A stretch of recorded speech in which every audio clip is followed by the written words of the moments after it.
Mahamador, et on avait expliqué en fait que la maladie ne se trouve pas au niveau d'une faiblesse et d'envie et d'un laisser-aller. Ken? Ah, il ne bouge pas. C'est bon. Je ne sais pas s'il marche. Ken. Ken. Mais au niveau de la pensée, la marchava. Ça veut dire en fait, ils ont essayé de comprendre le bon sens qu'il y a dans la Torah, et personne n'était à même de leur expliquer. Donc déçus, ils sont allés chercher ailleurs. Ligne 15. מתוך שלא מצאו דרך סלולה איך להאיר באור הדעת על הרגש המשומר מימים היותר עתיקים. Ils n'ont pas trouvé le moyen comment expliquer tout ce qu'ils avaient en eux de manière, disons, sentimentale. Il y avait une certaine amitié, une certaine affection envers tous les comportements religieux, les fondements moraux de la Torah, mais ça leur paraissait comme seulement une approche sentimentale, dénudée de toute explication profonde intellectuelle. לרומם את כל נקודותיו הפרטיות עד נקודת הגובה של השכל המתנשא, d'essayer de réunir tous les points qui paraissaient positifs mais vers un seul idéal, une seule finalité.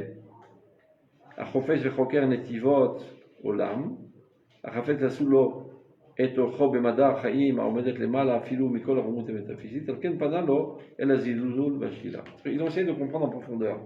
À quoi ça mène toutes ces histoires-là? À quoi ça sert? Pourquoi attendre la faute? Personne n'était capable de leur expliquer. C'était tous des pros dans la technicité de la Torah. Mais dans les fondements essentiels de la Emouna, la plupart n'y connaissaient rien du tout. Évidemment, il y a toujours eu à travers la génération des grandes lumières du judaïsme qui s'y connaissaient très profondément dans les grandes lignes, les grands idéaux de la Torah. Mais la quasi-totalité des rabbins qui par habitude ou par fainéantise n'ont pas étudié ces domaines, et ben n'étaient pas à même de répondre. Et alors jusqu'à présent, ce n'était pas tellement grave parce qu'il n'y avait pas de questions qui se posaient. Les gens faisaient tout de manière machinale, par habitude et par soumission aux autorités. Mais là, voilà qu'on a affaire à une nouvelle génération dans laquelle l'esprit critique se développe de plus en plus, l'intellectualisme, toutes sortes de mouvements idéalistes aussi poussent comme des champignons, et donc ils sont attirés par pas mal de mouvements dans lesquels a priori il y a des grandes idées, des grands idéaux pour le bien de l'humanité entière. Ils ne voient pas tellement comment le judaïsme contribue à l'avancement de ces idéaux en faisant attention de ne pas mettre ton sachet de thé dans un cliché-ni au lieu d'un cliché. Donc, ne recevons pas de réponse dans ce sens. Par manque de choix et à cœur assez attristé, ils ont laissé tomber le judaïsme. Ils sont allés chercher leur bonheur, ou plus exactement leur idéal, ailleurs. Qu'est-ce que vous voulez dire? Une question par rapport au fait que, en fait, j'ai l'impression que ça rabaisse un petit peu la grandeur de chaque mitzvot et la... Qu'est-ce qui rabaisse? La question ou la réponse? La réponse. Non, la réponse n'a pas été donnée. Non, mais la réponse qu'on donne, genre entre guillemets, c'est-à-dire, non, ça c'est juste des bases. Mais bon, ok, c'est pas le but, très bien, mais c'est que qu'en fait, quand on arrive à ça, c'est qu'en fait, on dit, bon, ben alors, je crois vraiment qu'avec le Borgo, ça lui fait quelque chose, que j'ai fait un cliché ou un cliché chichi, ok, tu peux être l'armée, tu veux me faire un autre clic, ok, très bien, non, il y a beaucoup de gens qui amènent de l'importance à ça et qui mettent aussi un petit peu le daïch là-dessus. Ok, c'est pas le but, mais ça rabaisse un petit peu, genre par exemple. C'est pour ça qu'il faut expliquer, c'est pas comme tu as dit seulement des bases, c'est le seul moyen de parvenir à la concrétisation de l'idéal. Ça veut dire,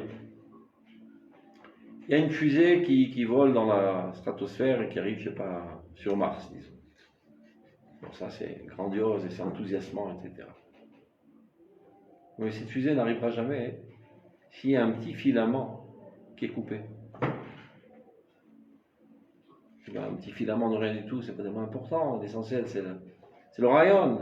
On va s'envoler dans les hautes sphères. Ça peut bien faire que dans le moteur, il y a un petit filament qui est coupé, et ben ça ne volera pas. C'est le seul moyen de faire avancer les idéaux, c'est dans l'application minutieuse de tous les plus petits détails de la halakha. Mais non, si tu as la tête fourrée dans le moteur toute la journée et que tu ne vois que les petits filaments et tu ne comprends pas à quoi tout cela mène, tu risques d'un peu perdre ta motivation. Tu comprends l'image? Donc il faut les deux. Il faut être animé d'abord avant tout des grands idéaux. Et c'est ça qui te motive parce que ça en vaut la peine de tant s'investir pour quelque chose d'aussi beau. Et d'un autre côté, il faut s'approfondir et appliquer minutieusement la halakha, en comprenant que c'est la halakha qui est l'avancement de cet idéal. Et aucune autre manière. Ça veut dire à choisir, à écouter 100 milliards de conférences enthousiasmantes sur les plus grands idéaux du judaïsme, ou appliquer minutieusement une halakha, ben la deuxième option est beaucoup plus effective. C'est clair? Le Rav Kook explique ça dans Rot HaTeshuvah. Bekol mitzvah ou mitzvah mitlachatzim millionné kubikim shel idealim nisgavim. Et ça, c'est le secret divin, comment il a réussi à le faire. Les plus grands idéaux sont condensés dans une mitzvah. C'est l'exemple que je donne d'habitude. Supposons qu'il y a une table d'1 kilomètre qui est emplie de mets très alléchants, des poulets farcis et de la viande alléchante, etc. et toutes sortes de nourritures très très nutritives. Vient un scientifique, condense tout cela en une seule capsule. Tu avales, c'est la même valeur nutritive que 1 million de poulets. C'est ça la mitzvah. Toutes sortes de choses qui font beaucoup de volume parce que c'est des conférences enthousiasmantes, etc., qui font palper notre cœur lorsqu'on les écoute. C'est bien, chacun fait quelque chose et Dieu a tout condensé ça. Quand tu fais attention à mettre tes filines ici et pas ici. Comment ça marche? Sod Hashem Leilach. De la même manière que tu ne comprends pas tellement exactement comment ça marche, regarde, tu es capable aujourd'hui, on est en train d'étudier des choses très abstraites, c'est des pensées enthousiasmantes, etc. S'il y a une fibre dans ton cerveau qui craque, tu vas t'arrêter de penser. Les choses les plus abstraites dépendent des choses les plus concrètes et les plus microscopiques. Ou mi bessari achazé elora. Des fois on se demande, et pourquoi bon Dieu a créé un corps si compliqué?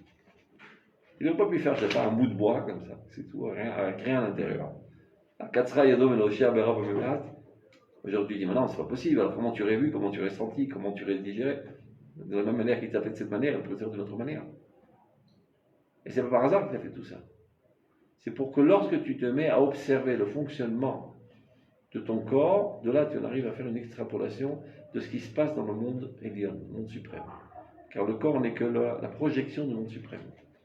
Donc de la même manière qu'il y a une relation dans ton corps entre des dimensions très très abstraites, auxquelles tu peux y parvenir avec ta pensée, mais qui dépendent des choses très très concrètes et très minutieuses, ben c'est exactement même dans la Torah elle-même. Les très grands idéaux dépendent de l'application minutieuse des mitzvot. Et si tu as rendu les angles, tu ne comprendras rien, tu ne t'aideras jamais, tu ne seras jamais un idéaliste. Chaque faute que tu fais t'empêche de t'élever. Et tu peux écouter toutes les conférences que tu veux. Chaque fois que tu fais une arvéra, ça te fait tomber dans la boue, et ça t'empêche de t'élever vers un idéalisme, quel qu'il soit. C'est clair? Et ça, il lui fallut l'expliquer à cette époque. Mais les gens n'avaient pas étudié la Emouna. Ils n'étaient pas à même de répondre. Donc lorsqu'on leur posait des questions pareilles, ils répondaient, mais d'où tu tires tes questions? Mets tes films, ne prends pas la tête. Ton père n'a jamais posé une question pareille, ni ton grand-père. Tant pis, il n'y a pas de réponse, je vais chercher ailleurs. Alors ils vont écouter des conférences enthousiasmantes sur le communisme, le socialisme, etc. Pensant qu'avec ça, ils apporteraient la rédemption de l'humanité et allégeraient toutes les souffrances et toutes les cruautés de ce monde. C'est une erreur, parce que ça n'a mené à rien en fin de compte. Le communisme, après avoir assassiné 50 millions de personnes, n'a pas réussi à établir la justice dans le monde. C'est clair. Mais a priori, quand tu écoutes, c'est enthousiasmant. Alors que quand tu écoutes un chiot sur Rifrot Mouxé, tu vois pas exactement à quoi ça sert pour faire avancer le monde. Et donc l'erreur était de continuer à s'entêter, d'enseigner Rifrot Mouxé seulement à ces gens qui commençaient à s'intéresser à des idéaux bien plus larges. Il fallait mettre tout le paquet essentiellement sur les idéaux de la Torah et leur expliquer que pour y parvenir, pour que ceci se maintienne dans ta personnalité, les clous qui attachent ces idéaux à ta personnalité, ce sont les mitzvot. C'est pas tellement évident de le faire, mais au moins qu'ils comprennent qu'il y a quelque chose comme ça dans le judaïsme. Et eux, ils sont sortis avec une impression que c'était un obscurantisme fondé sur toutes sortes de nostalgie du passé qui ne mène à rien en fait.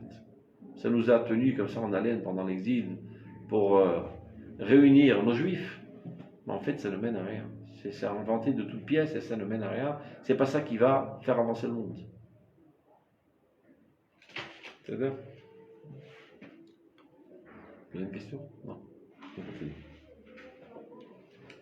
Alken, on a ligne 18. Alken panalo la zilzul vashila. Et c'est ça ce qui l'a amené à dédaigner, à mépriser. Aval Mikev lève, pas à cœur joie, attristé, parce que jusqu'à là, ils se sentaient bien dans le judaïsme. Mais tout d'un coup, ils doivent s'en séparer.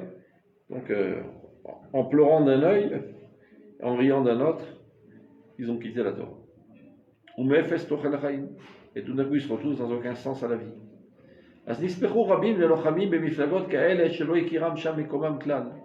Et alors, énormément de juifs sont allés combattre dans toutes sortes de combats qui ne sont pas les nôtres. Et qui, à vrai dire, ne sont effectifs à rien du tout. Ça n'a mené à rien du tout.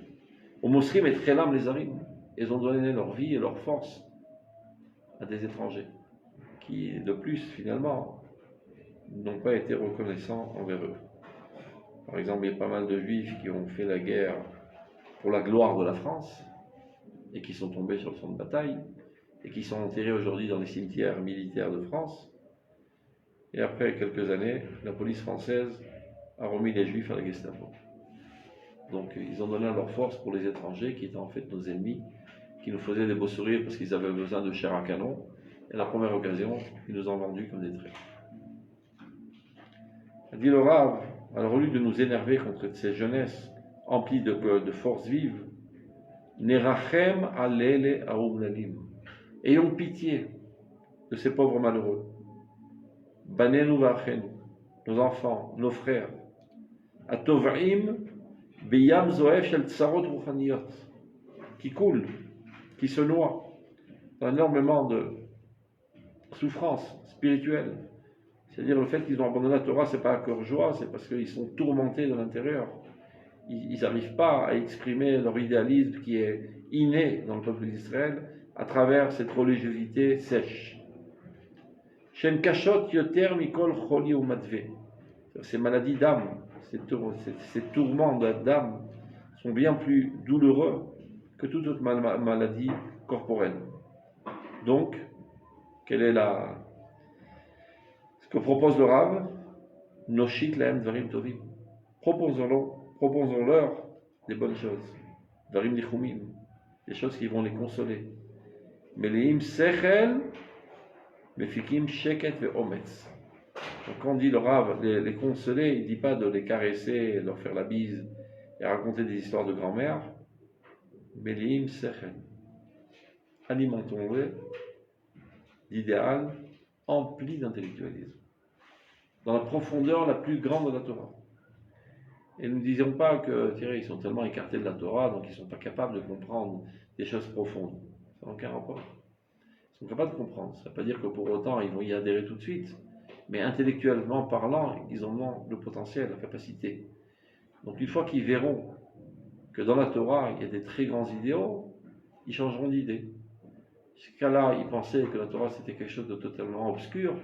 Ils vont se rendre compte que la Torah c'est la chose la plus grandiose. C'est l'idéal le plus grandiose qui a jamais été proposé à l'humanité.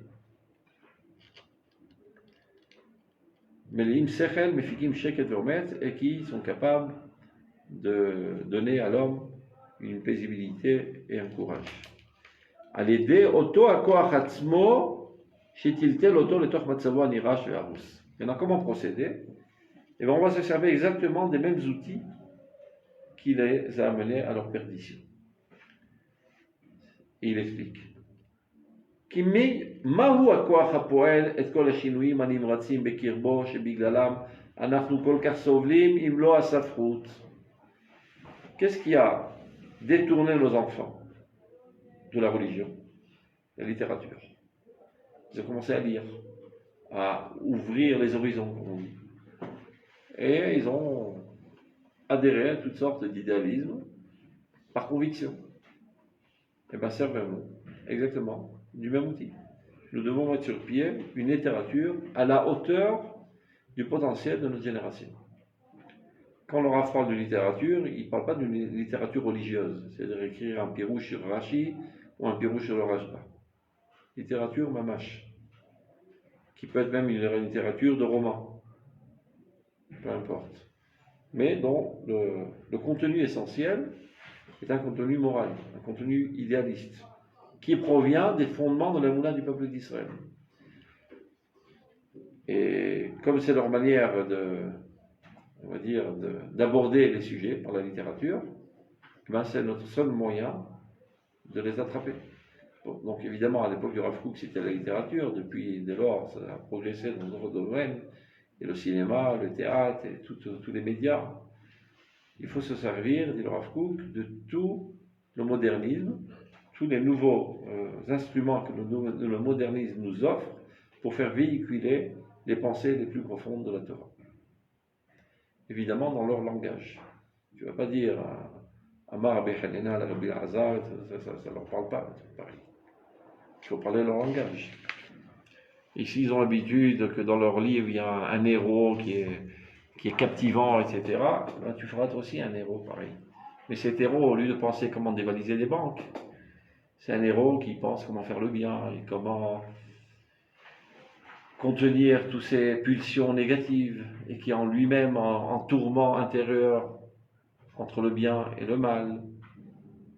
Et finalement, il arrive à surmonter ses bassesses. Il faut le faire, c'est pareil. À qui vous pensez? Pour vous rigoler.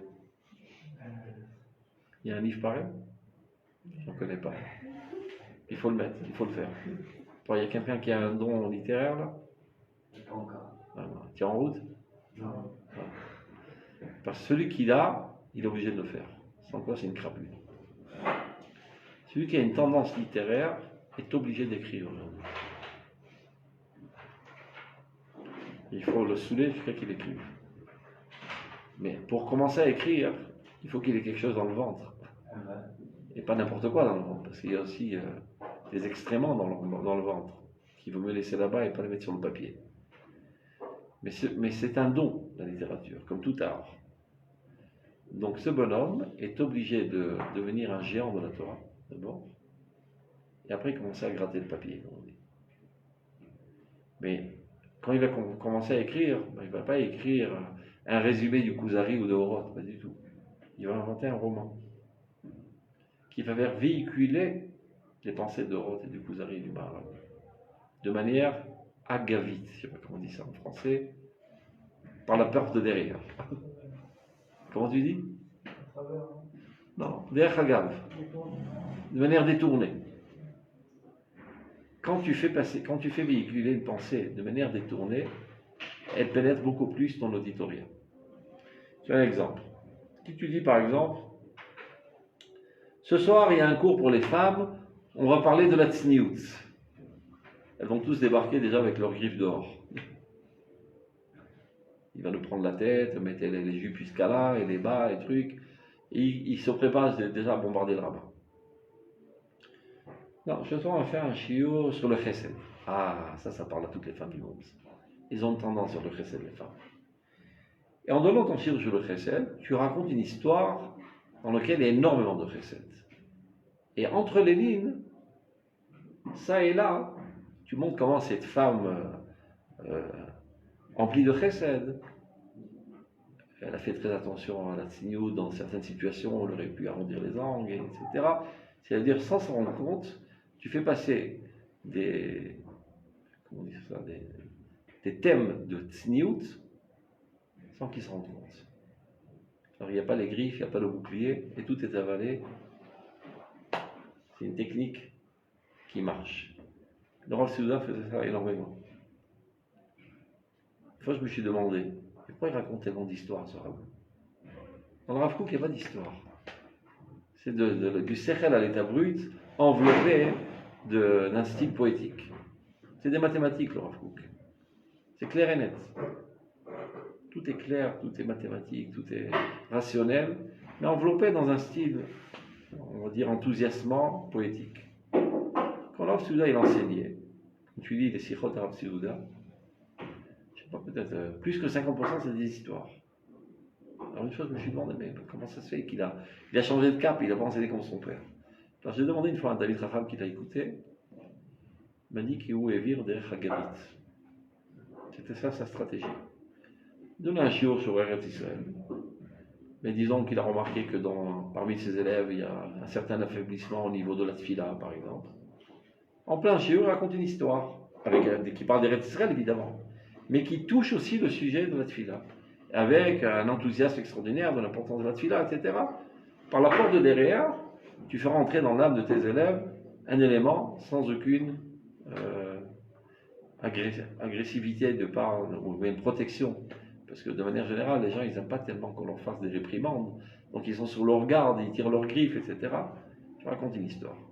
Donc de là, on a appris la stratégie littéraire de Rav Souda, et c'est ce qu'il faut faire. Tu écris un roman qui parle, je ne sais pas, de n'importe quoi, qui peut intéresser la jeunesse, et entre les lignes, tu fais véhiculer toutes sortes de fondements très importants du judaïsme. Alors, l'héros avec lequel il s'identifie, c'est lui-même qui lui enseigne, sans qu'il s'en rende compte. Et c'est exactement la stratégie de tous les mechablim aujourd'hui. Par exemple, ils ne vont pas te dire voilà, il faut se marier un homme avec un homme et une femme avec une femme. Parce qu'ils savent que ça risque de t'énerver. Ils font une pub. Le temps est arrivé d'acheter une voiture familiale. Parce qu'il y a 3 enfants déjà. Et les 2 en première place, 2 hommes. Mais 2 femmes. Ou bien on a un problème de mashkenta, on n'a pas de quoi payer, donc on ne dort pas la nuit, etc. On se réveille le matin, un truc. Et qui se réveille dans le lit? Monsieur et monsieur. On a parlé de mashkenta. On n'a pas parlé d'homosexualité. Et ça s'appelle un lavage de cerveau.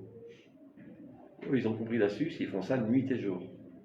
Il n'y a pas une pub aujourd'hui qui n'est pas tachetée de tous ces homolesbiens.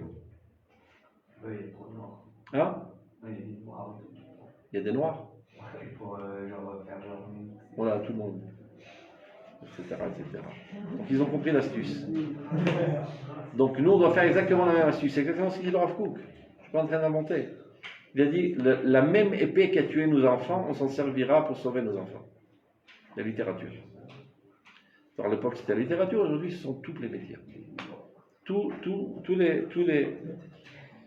les kelim, qu'on dit les kelim, tous les outils du modernisme, il faut s'en servir pour faire véhiculer les pensées les plus hautes du judaïsme. Avec les mêmes astuces. Et ça, très souvent, les religieux ne comprennent pas. Ils font des gags de tarte. Il faut être subtil pour faire passer les fondements du judaïsme. Alors regardez. Kimahu akoar, il dit. Quelle est la force qui œuvre tous ces changements dans les conceptions de notre jeunesse et qui les fait abandonner le judaïsme? Si ce n'est la littérature. Puisque la littérature a tant d'impact sur lui, sur cette génération, sur elle, elle œuvre sur lui par sa force de pensée. C'est vrai qu'il y a toute une histoire, et il y a de l'enthousiasme, il y a des gags, et toutes sortes de trucs. Il faut bien enjoliver l'histoire. Il y a un fondement rationnel, un courant philosophique qui est véhiculé à travers ce livre. Eh bien, il faut œuvrer exactement la même technique, dit le Rav Kook. מובן שרק בכוח המחשבי שבקרבה היא פועלת. אף על פי שנצבט בתוכה גם להג הרבה ודברים מחממים, il y a des choses qui enthousiasment, des histoires d'amour, etc. Ça c'est périphérique. Mais à l'intérieur, il y a un message destructif qui est véhiculé entre les lignes. sans qu'on s'en rende compte. Umalivim levad, aval mikol makom, im lo haya basis marchavi, s'il n'y avait pas un fondement intellectuel, Yevchar c'est Titkayem, Petikne Kolkar Levavot. Ça n'aurait pas été possible qu'ils arrivent à envoûter tellement d'âmes, des centaines, des milliers, des dizaines de milliers d'âmes, de personnes. La Ros ou les Valéa, Bofan systématique. Ils arrivent à détruire, à avaler, à dévorer de manière systématique. Donc déjà, il nous a donné deux choses, le Rav Kook. Il diagnostique, cette génération, ce n'est pas une génération basse, qui est faiblard, qui ne sait pas se surmonter ses envies et ses faiblesses. Pas du tout. La preuve en est, c'est quand elle croit à quelque chose, elle est prête à se donner de toutes ses forces. Ce n'est pas des faiblards. Deuxièmement, quel est l'outil qui a tant fait de dégâts et qui a tout dévasté? C'est la littérature. Bon, on se servera exactement du même outil. Top, on continue l'analyse. Shador ou Shafel.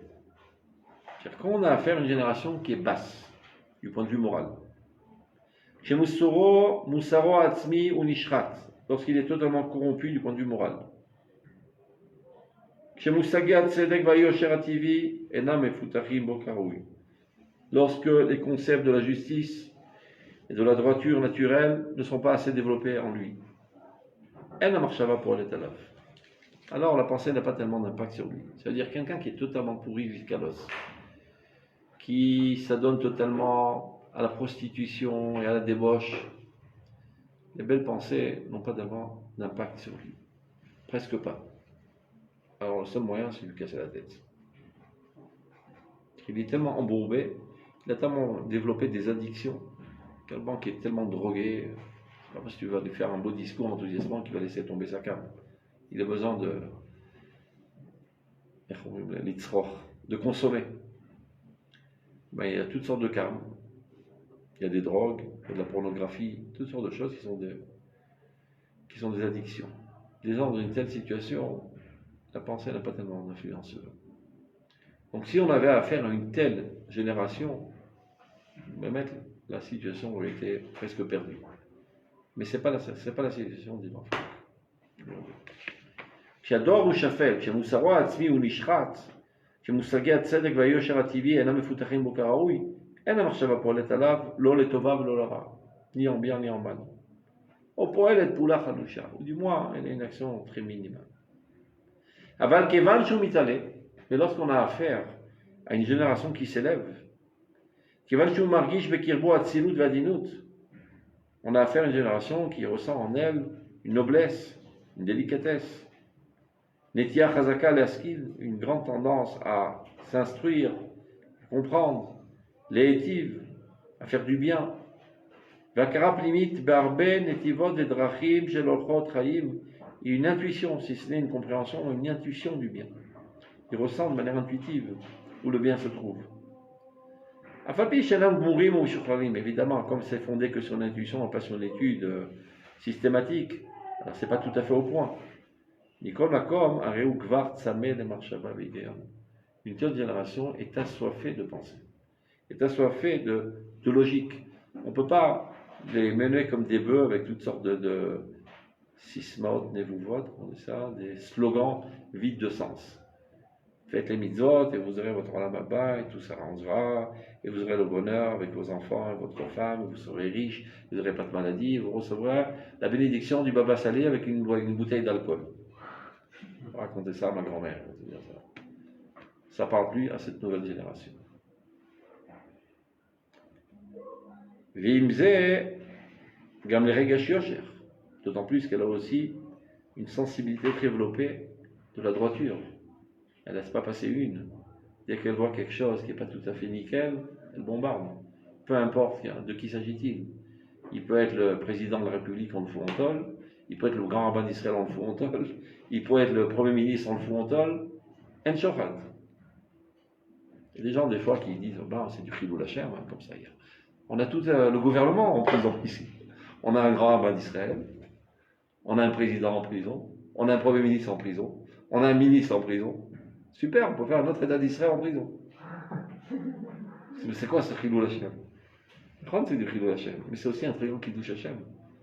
Parce que le président de France, il ne va pas en prison. Et le pape, on ne le met pas en prison. Ici, on le met en prison. Bon, le grand rabbin de France, oui. Il est en prison.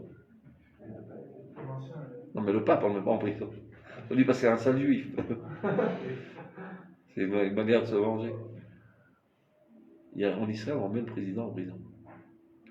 C'est-à-dire que la justice, elle laisse passer personne. C'est vrai que des fois, il y a des exagérations et toutes sortes de manigances pour créer des casiers judiciaires qui ne sont pas justifiés. Mais d'un autre côté, ça prouve que le peuple d'Israël est en quête de justice constante. Rien de shochad. Tu peux être qui tu veux. D'accord, tu es très fort, c'est dur de te faire tomber, mais on aura ta peau finalement. Si tu as mal tourné, on aura ta peau. Mais si le peuple est pourri, ben, il s'en fout que ses gérants soient pourris, parce que lui aussi il est pourri. Si tout le monde est pourri, si tout le monde est injuste, si c'est tous des combinateurs, comme on dit, bon, un de plus de moins, c'est pas ça qui me dérange. Mais dans le fond de la conscience du peuple d'Israël, aujourd'hui, à l'âge de la Renaissance nationale, il y a une quête de justice. On ne peut pas supporter l'injustice. Et donc on fout en tol, s'il le faut. Donc c'est pas tellement de Chilul Hashem. C'est Kiddush Hashem et Chilul Hashem. Naor yotze min hachosher. Yitron Naor min hachosher. Il est marqué dans Michelet. Yitron Naor min hachosher. Il y a une supériorité de la lumière par rapport à l'obscurité. Comme on dit, c'est la vérité de la palisse. Il eût fallu qu'on le dise. C'est évident que la lumière c'est mieux que l'obscurité. Donc l'homme le plus intelligent du monde, qui est Shlomo Ameler, c'est ça ce qu'il a trouvé à dire, que la lumière est mieux que l'obscurité. Alors le Rav Souda expliquait, c'est pas un même comparatif, mais un même de source. Lorsque la lumière sort de l'obscurité, c'est une beaucoup plus grande lumière qu'une lumière qui ne sort pas de l'obscurité. C'est-à-dire du Kiddush Hashem normal, ça va encore, mais du Kiddush Hashem qui apparaît d'Afka sous une forme de Chilul Hashem, mais qui cache en lui une quête de justice, c'est encore plus de Kiddush Hashem. Donc dans un premier temps, tu as l'impression que c'est quelque chose de négatif. D'accord, on aurait préféré qu'il n'y ait pas de président qui vole et de grands rabbins qui arnaquent les autres. C'est vraiment désolant. Mais ce qu'il en ressort finalement, c'est un shochad. Peu importe ton niveau social et ton influence et tous tes liens et toutes tes combines, finalement on aura ta peau. Et la justice gagne pas. C'est Kiddush Hashem. Top, continuons. Donc tout ça pour dire, il me dit les regash yosher, une tendance vers la droiture. Shamel verato veranan bechai. Omnam, bemsibot akdumot, c'est-à-dire dans les temps plus antiques. מצד התכונה שהלימוד התורני המוסרי והמעשי היה מורגל להיות לבוש בה בימים שעברו, c'est la manière dont on étudiait à l'époque. באותם הימים בכללו עוד לא היה כללות הדור מוכשר לדמות שהוא ראוי לשאיפות גדולות. Les générations précédentes n'étaient même pas capables d'imaginer d'être à la hauteur d'étudier ce genre d'idéaux. וכל תחלואיו המוסריים היו יכולים להתגלס רק באיזו שפלות של תאוות מאיזה סוג שהיא. Toutes les maladies morales de l'époque, on aurait pu les résumer dans une envie, une faiblesse. C'est-à-dire lorsque le peuple d'Israël a fauté, ce n'était pas une faute par principe, une faute qui découle d'une non-compréhension du bon sens qu'il y a dans la Torah. Tout simplement par une faiblesse. Ils étaient convaincus que la Torah, elle provient de Dieu, qu'elle est divine, qu'elle est grande, qu'elle est extraordinaire, etc. Ouais, mais j'ai pas la force. J'ai envie d'aller à la mer, il fait chaud, prends pas la tête avec ton Shabbat.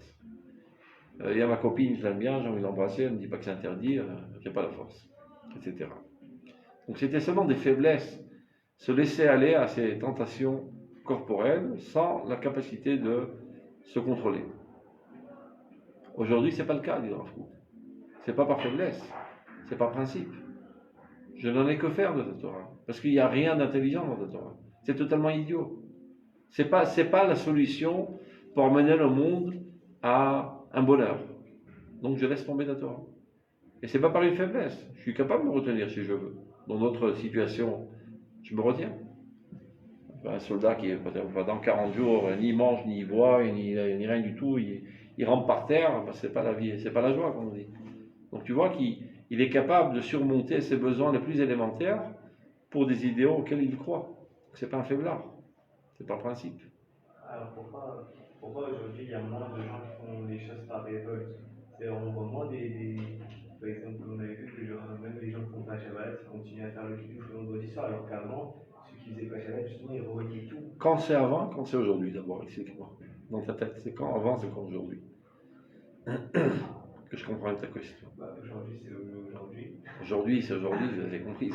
Je dirais même plus, c'est aujourd'hui. Qu'est-ce que tu veux dire par là? Aujourd'hui, c'est ces 10 dernières années ou ces 100 dernières années? Je parle de ce que je connais. Hein? Je parle de ce que je connais. Mais... C'est 10 dernières années. Donc, et après, avant. Après ou avant? C'était dit après avant. Et avant, c'était. Je sais pas, peut-être ça passe où il parle Rav Kook, mais. Quand le Rav Kook parle de la génération, il parle environ plus ou moins depuis la Révolution française. C'est une nouvelle ère historique. Et ça allait en s'accentuant de plus en plus on avançait dans l'histoire. Maintenant, aujourd'hui, on se trouve 100 ans après ce Mahamar. Donc les choses ont évolué depuis. Parce que grâce à cette analyse et sa proposition de remède, le remède a commencé à être donné au peuple d'Israël, il commence à guérir. Donc on se trouve dans une meilleure situation. Donc on n'a pas totalement guéri, il y a encore ces maladies qui sont sous-jacentes à la société israélienne. On continue. Arshav, donc on a expliqué que jusqu'à présent, lorsqu'il y avait un abandon de la Torah et de la morale, c'est tout simplement par une incapacité de surmonter ses faiblesses corporelles, ses envies, etc. Par contre aujourd'hui, dit le Rav, Arshav, Aklal, Nitromem, Al Cheshbonam, Shel Haishim Apratim. Shezeu Bichlal Ma'alach Atolada Enoshit. J'ai expliqué avant de rentrer dans le texte. Il y a de quoi écrire là? Regardez. Vous avez entendu parler une fois, comment je vais faire avec ce truc-là? Avec la loi de Lavoisier, qui dit que l'énergie ne disparaît jamais. Comment qu'il a dit ça? Rien ne se perd, tout se transforme. Un truc comme ça. Voilà. Je donne un exemple. Par exemple, il y a une voiture qui roule à 100 à l'heure, il y a une énergie de vitesse. Elle rentre dans un arbre, elle s'arrête net. Où est partie cette énergie? Elle s'est transformée en énergie calorifique. Le choc fait dégager de la chaleur. Disons qu'il y avait 100 kg d'énergie de vitesse qui se transforme en 100 kg d'énergie calorifique. Rien ne disparaît. Ça se transforme. Maintenant, regardez ce qu'on va voir ici. Je vais élever un petit peu ce truc, je vais voir. Il y avait des prophètes. Les prophètes, c'était des gens géants. Voilà, ils se trouvaient comme ça. Je ne sais pas si on voit quelque chose. Et à côté d'eux, il y avait des tout petits gens. C'était ça leur hauteur spirituelle et morale. C'est des gens faiblards, idiots, bêtes et méchants. Et à côté d'eux, des géants qui se trouvent à des milliards de kilomètres. C'est-à-dire le plus grand des rabbins que tu puisses imaginer aujourd'hui. Ils n'arrivent même pas là, relativement au prophète. Quel est le plus grand rabbin que tu connais aujourd'hui? Le Rabbi Lubavitch, le plus célèbre dans le monde. Ah, lui, ça marche pas parce qu'il a ça marche étudié pas. les sciences. Hein? Il a quoi? Il a étudié les sciences. Alors. C'est pas grave. Relativement au prophète, il se trouve même pas là. Donc regardez la dénivelation. Même le Rav Kook. Même le Rav Kook. Les outils du Rabbi. On en met l'autre en livre, comme ça il n'y a pas de jaloux. Ils sont là, quelque part. Comme ça il n'y a pas de jaloux. C'est-à-dire, donc, le prophète il est là, 1 milliard de kilomètres d'altitude, et les gens se trouvent à 2 cm du sol. On a le sol. Au fur et à mesure des générations, les grands se rapetissent. Tic, tic, tic. ce qui est en train de se passer. C'est ce qu'on appelle Yeridat Adorot, la chute des générations.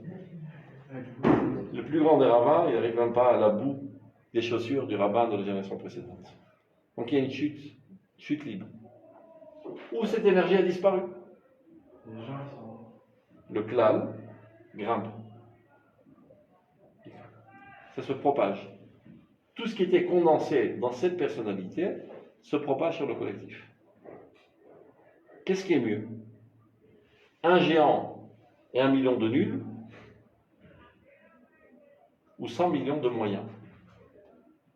Ici. Et un nul. Non, pas de nul. Et un rabbin qui se trouve 1 centimètre de plus que les autres, dans le meilleur des cas. C'est souvent il est 1 centimètre en dessous ou 10 mètres en dessous. Vous comprenez le problème? C'est ce qu'il va expliquer là. Regardez. Quand vous allez comprendre ça, vous allez comprendre un des facteurs de la kfira. Ok, je t'écoute. Les gens qui. 2 secondes, je retrouve mon micro là. Je vois rien. C'est bon. Ok.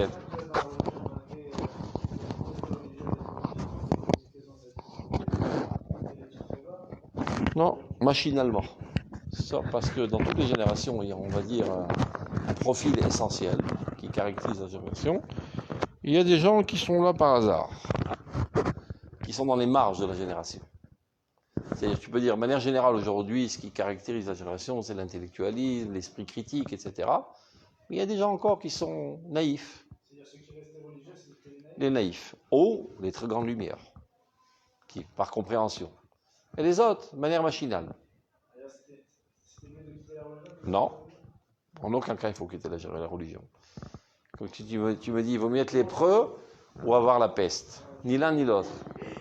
C'est-à-dire que c'est plus grand si tu quittais la religion que si tu restais. Ceux qui ont quitté la religion, c'est par une tendance de grandeur, mais qui a mal tourné. Ceux qui sont restés, je ne parle pas des grandes lumières comme le Rambam, etc. C'est des petites têtes qui ne se posent pas de questions.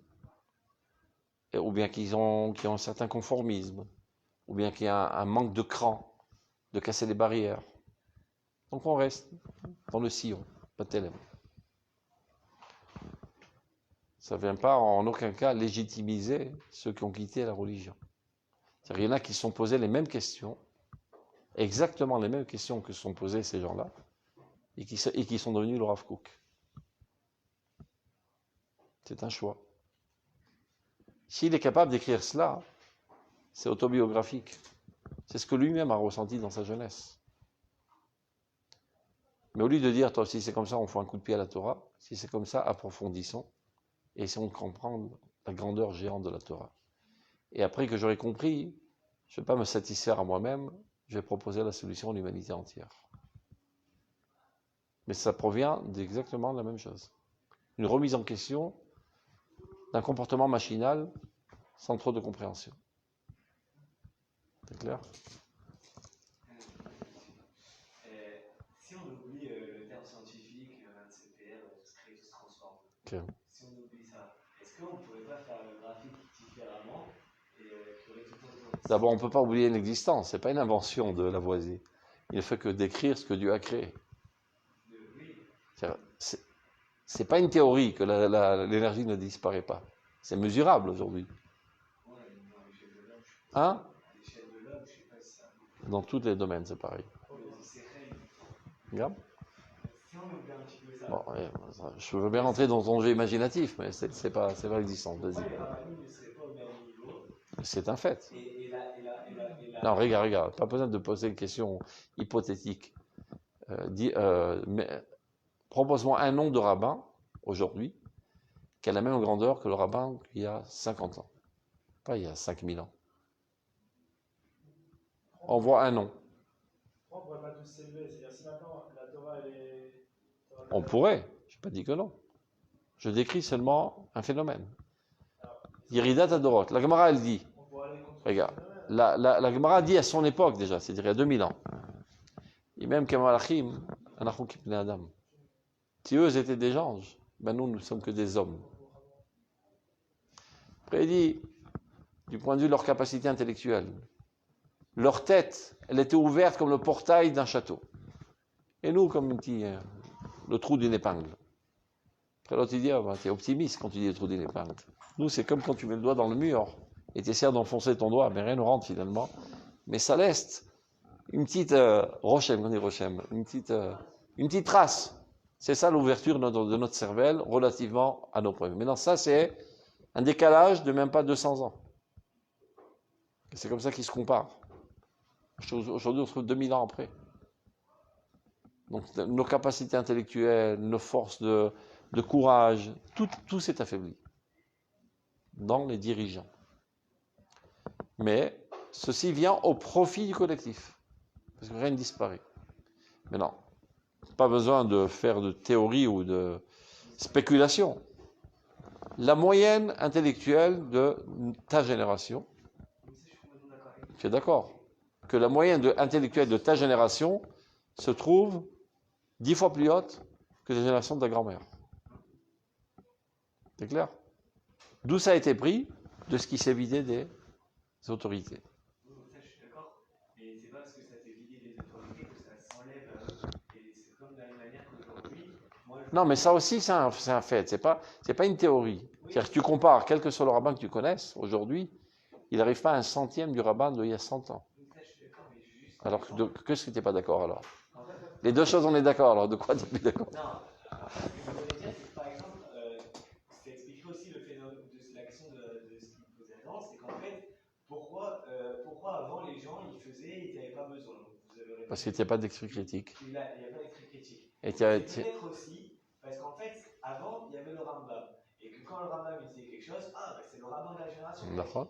Donc, de la même manière que si Einstein, genre, il dit E égale je ne sais pas combien, nous, il n'y en a aucun qui a les capacités aujourd'hui de le contredire. Et si on fait un exercice de maths, on va partir sur son principe à lui, Einstein, on va partir sur cette base. Et on va avancer avec ça. D'accord. Et aujourd'hui, le fait qu'en fait, entre guillemets, la Torah, elle est devenue accessible à tous, elle n'est pas réservée à une élite, ça fait qu'aujourd'hui, on ne va pas écouter les choses, parce que le grand rabbin a dit ça. De la même manière que si demain, vous faites un shiloh, moi j'aurais pu voir une vidéo, alors que j'ai même pas un centième de vos capacités, j'aurais pu juste voir une vidéo sur Torah Box qui va aller dans un autre sens, et je vais être à même à vous contredire sur ce point-là. En fait, c'est parce que vu que la Torah s'est répandue, entre guillemets, et donc le Sechel s'est partagé, mais ça n'a pas enlevé de la grandeur à cette personne. Ce que tu as dit, c'est juste, sans aucun doute.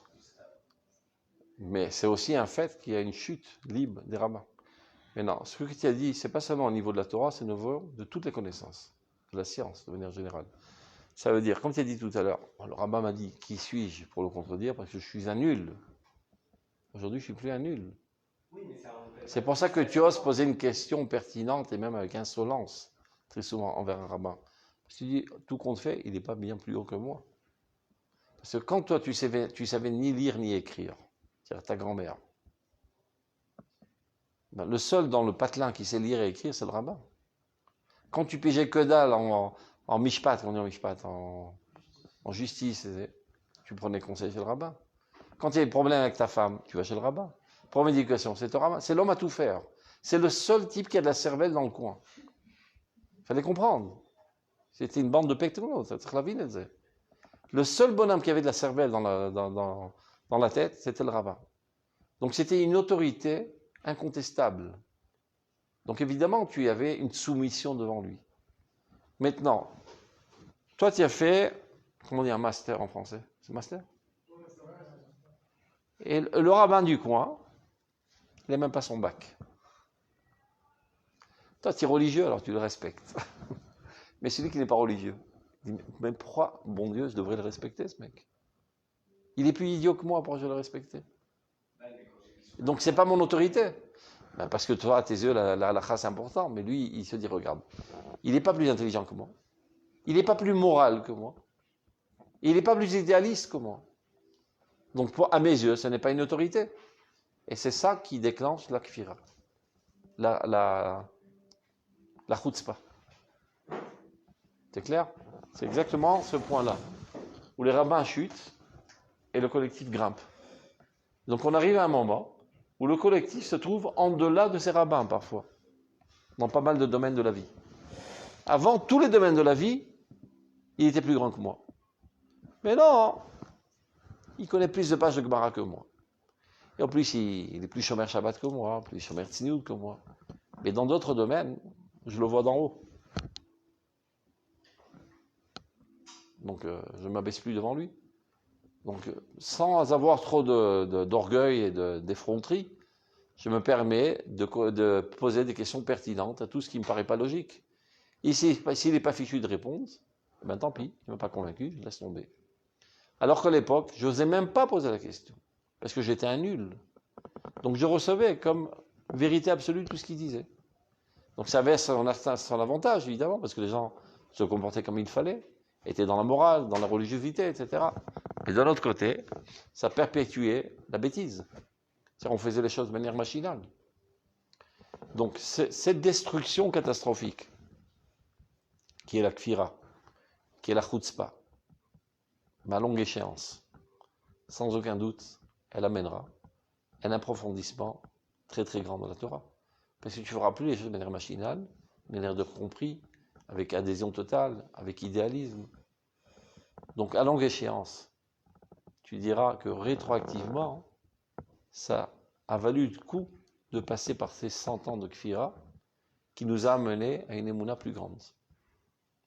Mais quand tu es dans le pétrin de la kfira, tu te mords les lèvres et les doigts et tu ne sais plus quoi mordre. Tellement il y a de catastrophes. Parce que tout est remis en question. On va voir ultérieurement, le Rav dira, cette génération avec cet esprit critique ne laissera pas se passer une seule chose. Remettra en question tous les éléments de la morale. On croyait à son époque qu'il était un petit peu thune sur les bords. Il exagère quand même, il ne peut pas tout remettre en question. Et bien aujourd'hui on voit que oui. Même les éléments les plus fondamentaux de la morale universelle sont remis en question.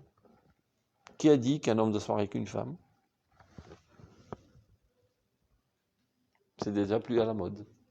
Vous savez qu'aujourd'hui, dans tous les formulaires, même à l'armée, et quand demain tu vas inscrire ton enfant au GAN, tu dois remplir un formulaire à la mairie. Il n'y a plus marqué nom du père, nom de la mère. Nom du parent 1 et nom du parent 2. Il y a...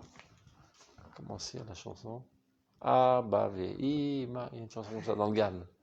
Mio evet à Shabbat. Alors, vous n'êtes pas passé par le GAN en Israël. Vous. Non, ma femme elle est ghanéenne, donc ça me saoule, j'écoute ça, c'est musique tout le temps. Mio evet à Shabbat. Ah, bah, ima. Qui aime le Shabbat, papa et maman? Aujourd'hui, il est interdit de dire ça dans les GAN. Sous risque d'aller en prison. Qui aime le Shabbat, parent 1, parent 2. Je rigole pas. Je rigole pas. C'est un formulaire qui est sorti du Misrad HaChinour avec le cachet du maire de Jérusalem qui est religieux. Et s'il ose ne pas faire passer ce formulaire, il est vidé de sa place. Qui eût rêvé d'un tel cauchemar il y a 50 ans, il y a 40 ans, et jusqu'à même il y a 30 ans. Quand je suis arrivé en Israël, je sais pas, il y a 38 ans, je sais pas, quand on voyait des homosexuels, les gens les insultaient dans la rue. Je ne dis pas qu'ils avaient raison de les insulter. Mais c'est-à-dire, c'était tellement évident que c'est anormal. Il y avait, maman, je n'ai jamais compris pourquoi ils appelaient coccinelle d'ailleurs. Quel rapport entre une coccinelle et un homosexuel, j'ai jamais compris. Je ne sais pas, parce qu'il a des chemises rouges avec des points noirs, un truc comme ça, il s'habille bizarrement.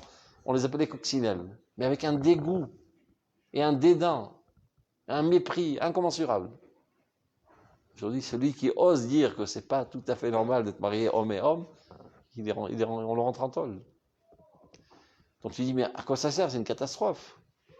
Peut-être que grâce à ça, tu vas commencer à comprendre pourquoi il veut se marier avec un homme et une femme. Parce que maintenant, tu es obligé de te crever la cervelle et de comprendre le bon sens qu'il y a en cela.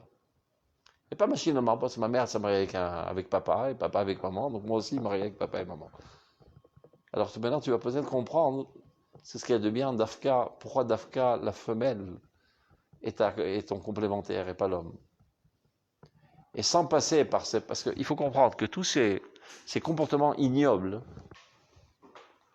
en fait, ce sont des questions. C'est comme ça qu'aujourd'hui, le peuple d'Israël pose des questions. Il ne vient pas dire, écoute, papa, je suis un nul, explique-moi. C'est exactement le contraire. Je te dis, papa, tu es complètement nul. Jusqu'à preuve du contraire. Explique-toi. Tu as réussi à t'expliquer, tant mieux. Sinon, tant pis. Donc, quand le peuple d'Israël dit Eretz Israël, c'est très important. Ah bon? Attends, alors je donne le gushkatif. Explique. Non, c'est très important parce que ça nous permet une certaine sécurité contre les obus de Gaza. Ah, tu dis encore des idioties pareilles? Alors je donne Jérusalem. Maintenant, explique-toi. Tu continues à dire des âneries pareilles? Je fais exactement le contraire. Jusqu'à que tu sortes de ta bouche Eretz Israël, Elena, Kinyan, Chitzoni, Laouma, etc. Provenir de Roth. Tant que le peuple d'Israël n'arrivera pas à cette compréhension profonde de l'importance intrinsèque d'Eretz Israël, les gérants du sionisme feront les actes les plus ignobles contre Eretz Israël, de manière intuitive. C'est comme ça qu'ils posent la question. On va dire, monsieur le Rav Kook, ou bien les élèves du Rav Kook, nous sommes des nuls, veuillez bien nous expliquer c'est quoi l'importance d'Eretz Israël. Non, on fait exactement le contraire, jusqu'à que vous bougez un petit peu et commencez à expliquer. Kara ou Shoel. Comme un adolescent, il ne dit pas à son papa, écoute, je suis un nul, explique-moi pourquoi il faut aller à la synagogue. Il dit, c'est quoi la synagogue, ça sert à rien, laisse-moi dormir. Alors le père, il s'énerve, il fout une claque. Il t'a posé une question. À quoi ça sert la synagogue? Comment ça sert? On va, on chante ensemble, et après on prend un verre de Mechia et tout, c'est sympa. Moi, j'ai d'autres choses qui sont sympas, quand je vais à la plage, ou avec mes copains en boîte. Soit c'était les amuse-gueules de la synagogue, moi j'ai d'autres amuse-gueules. Donc quand le gosse, l'adolescent, il remet en question ton comportement, en fait, il te demande, explique-moi qu'est-ce qu'il y a de bien dans ce que tu es en train de faire. Que toi, je ne sais pas pourquoi, de manière machinale, tu le fais parce que tu n'as pas le cran de sortir de ces habitudes idiotes. Moi, je suis plus courageux que toi.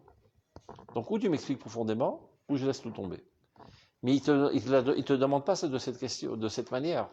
Parce que maintenant, il est adolescent, il commence à trouver son moi et son ego, etc. Et donc, il fait ça par la shlila, par la négation de ton moi.